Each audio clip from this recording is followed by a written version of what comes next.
Hello, my name is Calvin Graef, and this is my new staff training final project. I do Young Life in Mesa, Arizona. So, Mesa, Arizona is a very big area. It has the largest school district in Arizona with 8 high schools and just under 20,000 students. Um, And there is a very large LDS Mormon population here, which is one very notable thing. If we look at the graph here, it's pretty split, female and male. We are on the border of Mexico, which explains why the majority of kids are Hispanic or Latino, and then white is our next largest race. So that is unique to my area. Um, Here you'll see students on free or reduced price lunches, 36%. Um, I believe that doesn't completely accurately describe Mesa as Mesa is a massive city, and that is just an average of everything. I think there's different pockets of the city that have higher or lower percentages. And if we look at the west side of Mesa, it is a lot more community than the east side of Mesa. But yeah, so adolescents today. But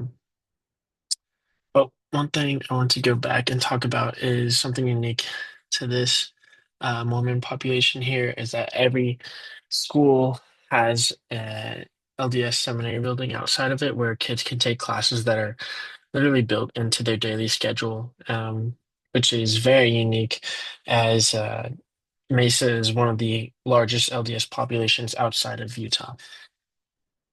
Okay, adolescents today. Um, Kids today are asking themselves, like, who am I? One of their biggest, oh, one of their biggest influences is, and the kid determining this is what they hear from others. And his book, Hurt 2.0, Chap Clark talks about how older generations need to be aware of how they talk about today's generation. And when kids are told explicitly or treated like their generation doesn't know anything about XYZ or their failures, quote, children often embrace this tag as a definition of who they are, end quote. Aside from this, Tanita Maddox also mentioned in her talk that there's so much pressure from social media, excuse me, and comparing to the millions of other kids out there, and honestly everyone else in the world, that it's just so overwhelming to figure out who you are among the mix. And at the end of the day, Tania suggests that adolescents today just want to be known as kind, good, loyal, responsible, calm, and cool. And then we look at purpose. Another question kids are asking today is, do my choices matter? They want to know if they are important. And Clark also defines autonomy as able to make a difference, choose a life path, and operate as an agent in the service of society. He also talks about figuring out how much power you have as an adolescent. Kids want to have purpose in their life and do things they care about. And lastly, oh my goodness, belonging. Where do I fit in? Well, everyone wants to fit in, but in Hurt 2.0, Clark makes a great point in talking about how our culture values being independent, but we still long for community, and it's very hard to figure out which is more important.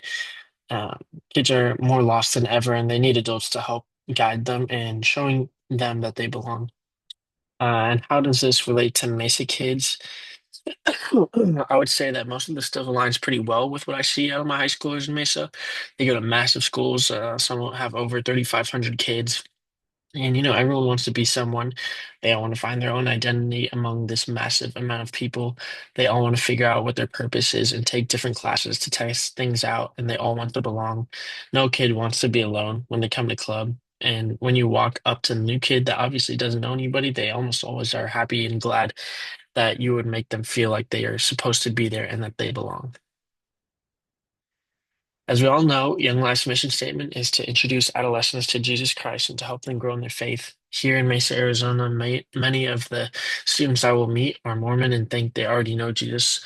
And something that is unique to my area is that along with the mission statement, I might add that my job is to introduce adolescents to the real Jesus Christ and the true story of why he came and who he is.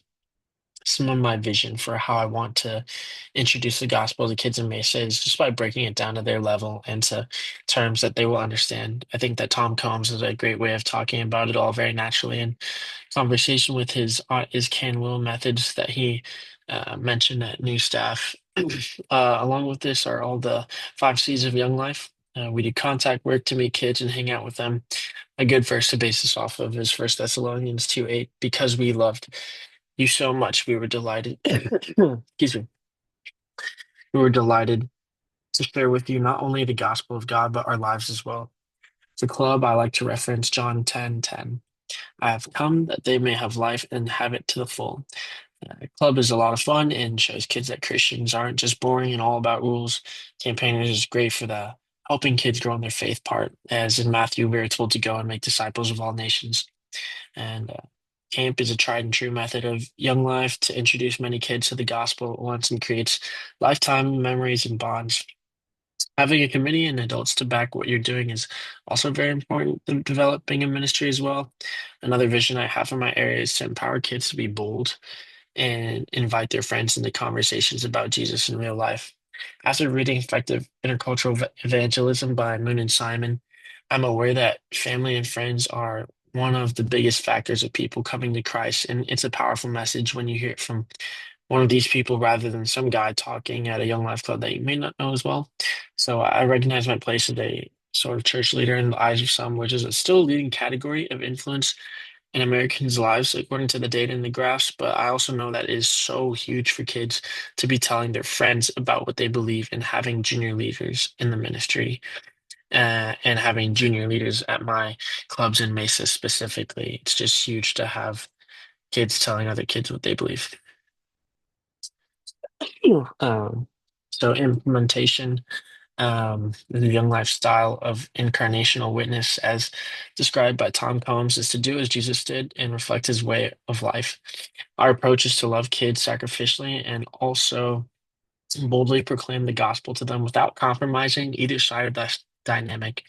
One of my favorite verses that demonstrates this is John 13:34 to 35, which is a new command I give you, love one another as I have loved you. So you must love one another. By this, everyone will know that you are my disciples if you love one another. We will literally catch people's attention just by loving one another radically, which can be so countercultural at times, especially in today's world where cancel culture and getting people back are very normalized ideas. And for the proclamation half of this, Romans 10:17 says, consequently, faith comes from hearing the message, and the message is heard through the word about Christ. And honestly, it's just as simple as that. How are kids going to hear about the gospel if we aren't actively going out and telling it to them? And the key to this all is balancing the tension and living in between these two sides, where if we compromise one of them, we will end up diminishing the power of the other. And this alone is very unique, but Young Life embraces it, even though it isn't natural for the human tendency to resolve this such tension. Circling back to kids today and in Mesa, how does it fit with adolescents today? Um, it fits through because through incarnational witness, we're helping step in to help these kids answer their own questions of identity. We tell and show them that no matter who they are, they're beloved children of God. We help them lean into purpose, which but we do that by guiding them along life and help reminding them of their purpose to experience a full and abundant life in Christ and to live as He did. And lastly, we help kids understand their sense of belonging. If they don't feel like they belong anywhere else in the world, we'll love on them so much that they shall know that they're always welcome at Young Life, and there's always a seat for them at God's table and in His house. And all in all, uh, moving over to the commitment to belonging.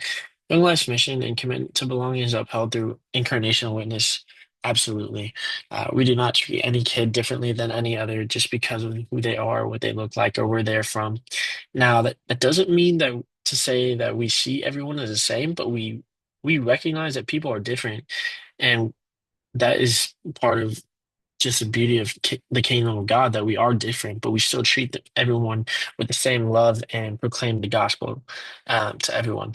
And although my area only has high school ministry at the moment, I've learned that Young Life has all sorts of specialized ministries, such as wildlife for middle school, college life, Young Lives for Teen Mom, and so much more. And uh, I also understand more now that the community and belonging are such a huge part of what we do because it has been there since the very beginning. I mean, if we look at the just the Trinity, which has existed before time, the Father, Son, and Spirit have all coexisted, and therefore it's only natural for us humans to crave and want belonging as well. And not only does God experience community and belonging within himself, but time and time again, the Bible points to all nations belonging to God and Jesus coming for everyone.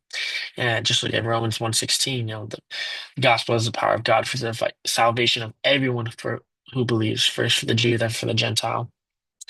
And then one last thing I would like to add, just like something I learned from the book of the 3D Gospel one by Jason Georges. It talks about how excuse me.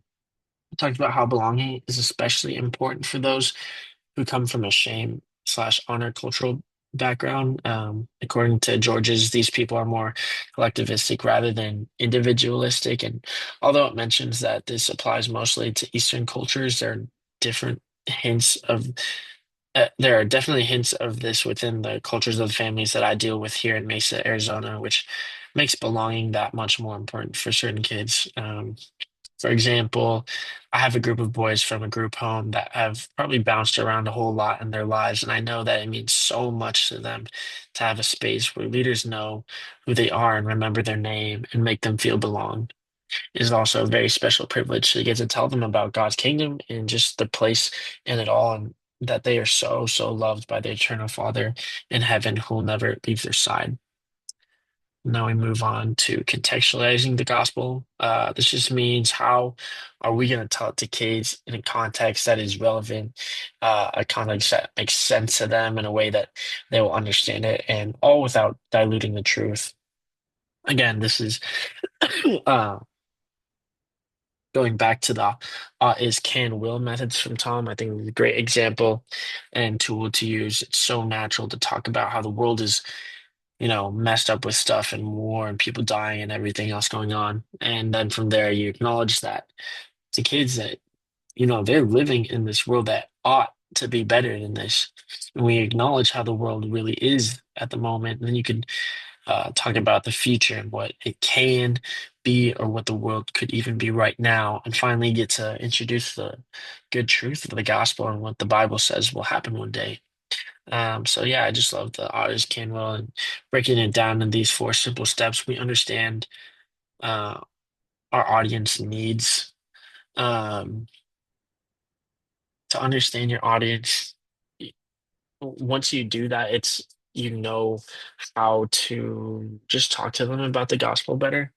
And as these are just high schoolers we're dealing with, these kids don't need or want a full-on theological debate. Maybe some do, but most just need to hear it in terms that they can understand. Everyone has experienced the brokenness of the world in some way, shape, or form, and some kids more than others, unfortunately. But using the audit can will method and also utilizing, just our normal spaces of club campaigners and camp, us as young life leaders are able to have a good starting point that is unique from that of a Sunday morning youth group or church service. And within these conversations, we're just being real with kids, which is something that kids value, honestly.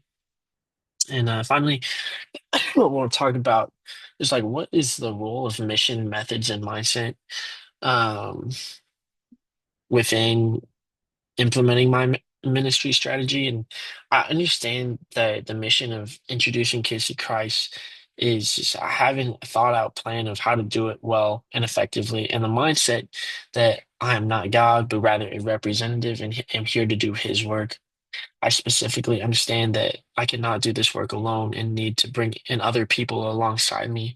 For example, I first have already gathered up a group of volunteer leaders and a committee of supportive adults who are in this thing together with me. And after going through new staff training, I am able to relay the strategies and things that I have learned and pass it on to my teams. I understand that for a big dream and vision for Mesa Young Life, I needed help, obviously from God and next from the people that here that want to make a difference in kids' lives as well. My leaders will help do contact work and meeting kids and also running clubs and Bible studies while one of the main rules of my committee is just to support my leaders and to also help fund the area financially as well, which we'll get into soon on the next slide. Overall, however, us as a team are going to be putting some serious work alongside God and making this ministry happen in Mesa. We all need to remember and stay focused on how we are going about everything and just doing as Jesus did, our that incarnational ministry. We also need to practice our approaches through the ought is can will mindset and other natural and relevant ways just to tell the kids about the gospel. In the end, if I'm able to stick with this all and help my volunteer team and committee stick to the plan, we should have a fully functioning area with club, campaigners, contact work, camp, and a solid committee in Mesa, Arizona, even though we're essentially a brand new area. Um, Now, I understand that. Oh, this is my boy Franco. He's my first club kid ever in Mesa, so he's very important to me. But uh, potential challenges. Uh, I understand that even with a plan of attack for the area, there will still be setbacks. And I think the first thing that comes to my mind is with the LDS community. And I've been aware of this before I was even hired, and I've heard mixed things about how they may respond to Young Life. But I know that there's definitely some potential for pushback from them, especially as they tend to occupy many higher up positions of power, whether it be on the school board, coaches of the sports teams, or on the actual faculty itself. One way I'm planning on dealing with this is if it comes to it is just to first emphasize friendships and not arguments. And I'm not here to quarrel with anyone. Like, I'm not here to start fights. And I think it would just be great to be a listener first and establish common grounds on what we believe. And from there, I think it would be hopefully received better from them. And if not, at least I will still have a good relationship with any Mormons I do meet. And hopefully not leave a sour taste of Christianity with them. I also want to make it very clear that Young Life is open to anyone and everyone, and we would love to have their kids at all of our events.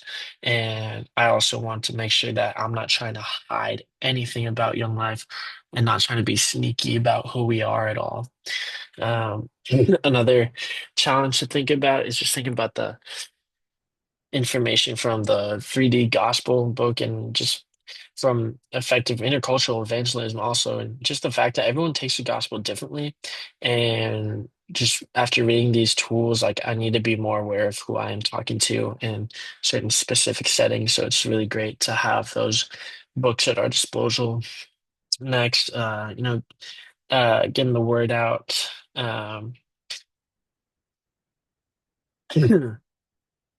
Oh wait, I think I deleted something. Maybe not. Okay, never mind. Next is funding, actually. Funding may be challenging in the west part of Mesa, as the east side is where the money is really at. And I understand that camp will be a very big expense for kids, and I don't want them to shy away for lack of funds. But thankfully, I'm part of a couple grant programs that are really providing great resources for me to overcome this challenge. Getting the word out about something new is always difficult, but with my team of leaders and through the grant program, we're slowly but surely spreading the news out about our ministry and inviting more people into it. Along with just finding more community members and leaders may be tough as no one really knows what Young Life is in the area yet. But to counter this, we have been practicing our elevator speeches as Chap Clark talked about in one of his videos. I think it's the sixth video.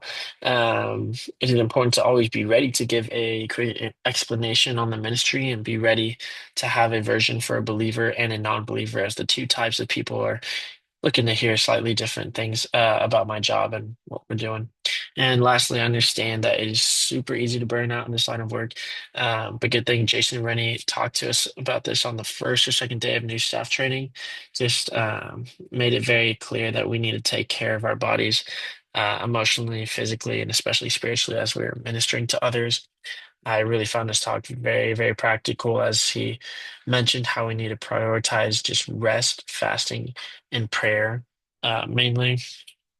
But yeah, in conclusion, these are just some of the kids that we hang out with, and this is my leader team, who I love very much. I have a few main takeaways from new staff training that I am able to use in my ministry right now today. One of the main takeaways is just being prepared and having a plan. Yes, God will use us in our work and guide us, but ultimately, we still need to do our part and have a thought out approach to actually doing ministry well. First, we need to understand who our kids are, specifically in Mesa, Arizona, and even within Mesa. Each high school has their own set of demographics and culture, and just get to know the questions that each kid is asking about, their identity, purpose, and belonging. From there, I'm able to see where is everyone at, where's the area at, and but I have big dreams for this area and the future of these kids, and I just want to witness to teens as Jesus did when he walked this earth. And, that means loving them in every way possible, boldly sharing the good news. And um, now I have a bunch of tools that I can use, specifically the artist can will. I think that's great. Um, through just conversation that suits them and is easily understandable to them. And just thanks to the information I've read in the books and some of the amazing speakers at Shark Talk Cove, I just have a better understanding of like who Gen Z is. What are they thinking about? I'm more aware of the different types of cultures and the way they perceive the gospel and just life in general. And also just feel so equipped to go out and do this thing. One of my biggest other takeaways is from the training is just seeing all of the people that are in this ministry together with me. Um, it's just really cool to see those people that are in the same exact spot that I am, and that alone was just so much encouragement to me in Georgia. And yeah, I know that this is going to be a long process, and through it all, there's going to be setbacks as a team, but God will be with us through it all, and ultimately, this is His ministry in Mesa Young Life that I just get to be a small part of. So yeah, that is my new staff training. Thank you.